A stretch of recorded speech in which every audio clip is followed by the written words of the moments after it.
Hai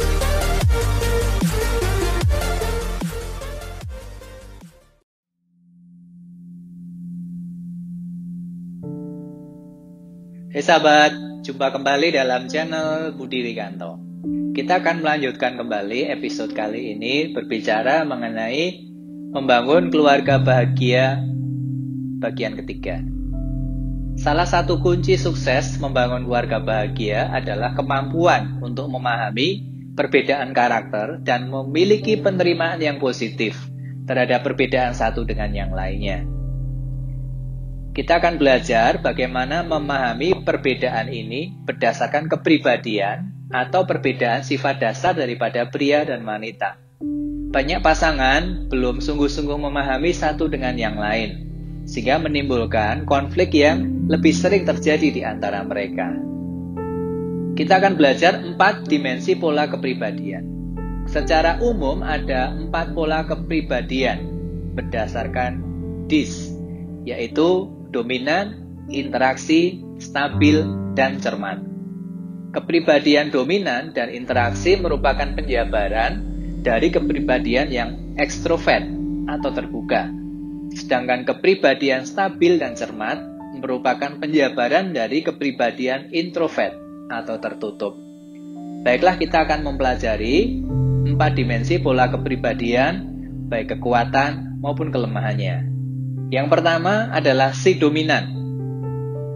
Orang-orang yang memiliki sikap dominan, mereka cenderung mengutarakan segala hal secara langsung, dan mereka memiliki pengaruh yang kuat untuk menentukan sesuatu. Tidak hanya itu, mereka juga memiliki kekuatan ego yang sangat tinggi.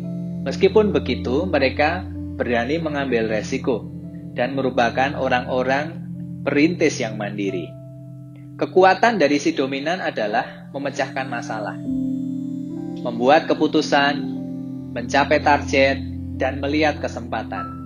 Sedangkan kelemahannya adalah mencari kesalahan, kurang berhati-hati, memaksakan kehendak, dan tidak fokus.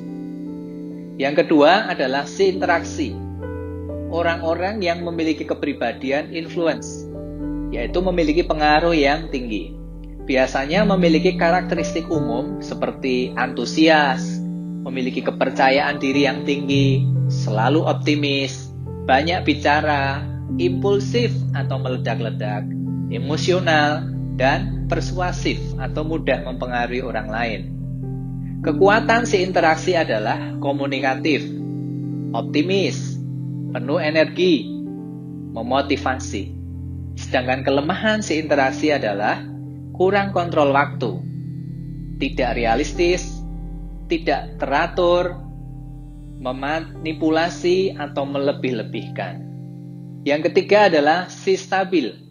Orang-orang yang memiliki kepribadian ini adalah pendengar yang baik, pemain tim yang unggul, seorang yang posesif dan menenangkan. Mereka juga seseorang yang mudah untuk ditebak, sangat ramah, serta selalu berusaha untuk memahami orang lain. Kekuatan dari si stabil adalah tenang dan stabil, sabar, setia, dan suka menolong. Kelemahan dari si stabil adalah cepat puas, kurang inisiatif, terlalu posesif, dan menghindari konflik. Yang keempat adalah si cermat. Mereka yang memiliki kepribadian ini adalah orang-orang yang sangat akurat dan seorang yang analitis. Itulah sebabnya mereka sangat cepat dan teliti. Segalanya berdasarkan fakta dan tepat pada sasaran, sehingga mereka memiliki standar yang tinggi dan sangat sistematis. Kekuatan si cermat: analisa, akurat, standar tinggi, dan berhati-hati. Sedangkan kelemahan si cermat adalah kaku, menunda-nunda, menghakimi, dan tidak berani ambil resiko. Itu adalah 4 pola kepribadian, yaitu si dominan, si interaksi, si stabil, dan si cermat. Mari kita coba memahami kepribadian kita. Kira-kira yang mana? Setiap kepribadian punya kekuatan dan kelemahan. Jadi apapun yang Anda miliki dalam diri Anda, Bersyukurlah karena selalu ada kekuatan dan ada kelemahannya. Kita akan lanjutkan bagaimana pengaruh pola kepribadian dalam pernikahan. Yang pertama, untuk kepribadian si dominan akan mempengaruhi menjadi pernikahan yang aktif. Tujuannya adalah hasil dan kontrol. Kalau mengenai belanja adalah cepat dan bertujuan. Kalau menjadi orang tua adalah tegas. Dan mengenai kehidupan seks, cepat. Kemudian si interaksi mempengaruhi keluarga menjadi keluarga yang menyenangkan. Tujuannya adalah diterima dan dihargai. Kalau belanja merupakan aktivitas sosial. Kalau menjadi orang tua akan bermain dengan anak, berinteraksi dengan anak. Sedangkan untuk kehidupan seks adalah kreatif. Yang ketiga adalah si stabil, akan mempengaruhi pernikahan menjadi pernikahan yang santai. Tujuannya adalah rasa aman dan kestabilan. Kalau berbelanja menjadi beban dan sering ditunda. Kalau menjadi orang tua akan sabar dengan anak. Dan mengenai kehidupan seks akan istimewa. Yang terakhir adalah si cermat, akan mempengaruhi menjadi pernikahan yang teratur. Tujuannya adalah akurat, teratur, dan sempurna. Aktivitas belanja, memilih yang terbaik dan termurah. Wah, luar biasa ini ya. Cari yang terbaik, murah lagi ya. Kalau menjadi orang tua adalah melindungi anak. Dan mengenai kehidupan seks adalah romantis. Kita selanjutnya akan mempelajari mengenai memahami perbedaan sifat dasar pria dan wanita. Konflik dalam pernikahan seringkali disebabkan karena tidak memahami sifat dasar pasangannya. Meskipun sifat dasar ini tidak mutlak dan bisa berubah, namun pemahaman yang baik akan memampukan untuk menyesuaikan diri atau memiliki sikap yang fleksibel terhadap sifat dasar dari pasangannya. Baik, kita akan mempelajari satu persatu.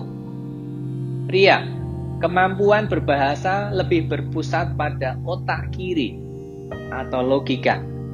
Sedangkan pada wanita, kemampuan berbahasa lebih seimbang antara otak kanan, perasaan, dan otak kiri, logika.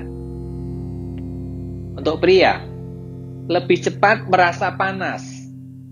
Sedangkan wanita, lebih cepat kedinginan daripada pria. Untuk pria, melihat sesuatu secara global, garis besar. Sedangkan untuk wanita, melihat lebih detail. Kalau pria, kuat di mata dan perut. Artinya gini, dia kuat untuk begadang, untuk tidak tidur, dan kuat untuk makan. Tapi untuk wanita, kuat di telinga dan mulut. Artinya apa? Kuat untuk mendengar cerita, gosip, informasi-informasi, hal-hal yang mungkin baru, dan juga mulut itu berarti berbicara, ya, banyak berbicara. Untuk pria, dia adalah seorang inisiator, memulai, agresif dan menaklukkan. Sedangkan wanita lebih kepada responder, mengayomi dan ditaklukkan. Untuk pria, cepat membuat keputusan. Sedangkan wanita lambat membuat keputusan. Untuk pria, bersifat objektif secara umum. Tapi wanita seringkali subjektif menurut dirinya. Sedangkan untuk pria seringkali mengekspresikan informasi. Pada wanita seringkali mengekspresikan perasaan hatinya. Pada pria berorientasi pada tujuan. Sedangkan pada wanita berorientasi pada hubungan. Untuk pria, rasa kompetitif lebih kuat. Memiliki gaya pemimpin yang lebih otokratis. Sedangkan wanita cenderung mencari nasihat atau masukan dari rekan sekerja atau bahkan bawahannya. Gaya kepemimpinannya lebih demokratis. Untuk pria, menyoroti masalah seperti penyelesaian matematika berdasarkan untung rugi. Tetapi pada wanita, menyoroti masalah melihat dari aspek kemungkinan karena berdasarkan perasaan-perasaan hatinya. Kemudian pada pria, hidup dalam masa kini dan masa depan. Artinya, dia tidak lagi mengingat-ingat hal-hal yang sudah terjadi di masa lalu. Dia fokus pada masa kini dan masa depan. Tapi pada wanita, lebih banyak hidup di masa lalu dan masa kini. Itulah sebabnya mungkin bagi banyak wanita sulit untuk mengampuni semua masa lalu yang buruk, melupakan masa lalu yang buruk, dan hidup di masa kini. Untuk pria, mementingkan posisi dan jabatan karena itu status sosialnya dan makna hidupnya. Sedangkan untuk wanita, merasa berarti kalau memiliki relasi, hubungan, sahabat, dan berumah tangga. Untuk pria, melihat harga. Sedangkan untuk wanita, melihat nilai. Untuk pria, membuat dan memulai. Tetapi wanita, memelihara. Dari bahan dasar pembuatannya, pria dari debu tanah, sedangkan wanita dari tulang rusuk. Jelas terlihat bahwa wanita dan pria itu berbeda.